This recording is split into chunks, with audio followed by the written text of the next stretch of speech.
Okay, for today's illustration of deposits, we're going to take a look at what we found at Braven 1 in the cyclone separator.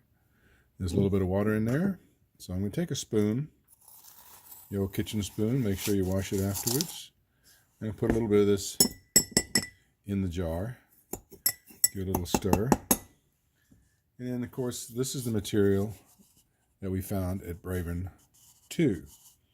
So I'm going to take a little bit of it out of here in the same kind of capacity and put it in here.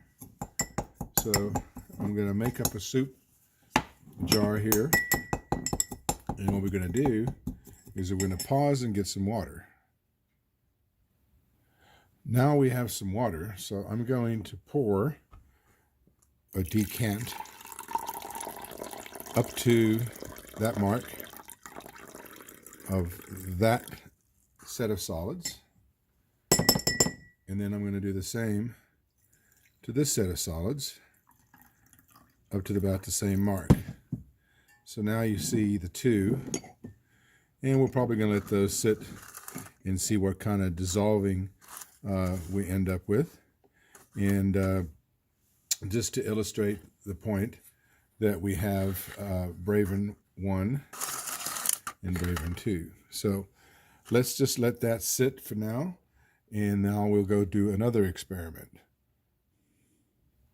Now you can see the other two that we put over there. So we're going to do the same thing to this smaller sample so we can add some chemical and determine what we have. So this is the sludge that came out of our Braven 2.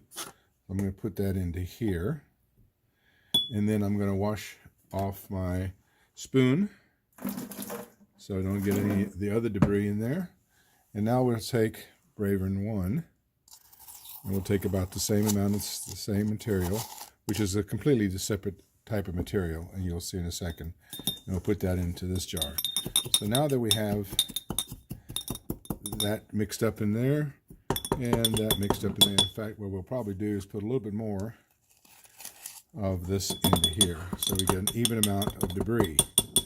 So if you can tell that each one now has an equal amount of debris. So we'll set the spoon aside for now, and now what we'll do is we're going to take what we call hydrochloric acid. 1-to-1, it's pretty much pure hydrochloric acid. Now what I'm going to do is I'm going to add it to both of these two and show you the reactions that you should have. Again, now the first thing you're going to see here is a lot of bubbles.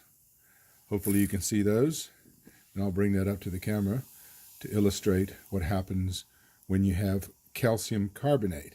And in fact, all of this is pretty much little pieces of chip scale, and I'll put in some more hydrochloric acid. We'll let that run and it'll fuzz over.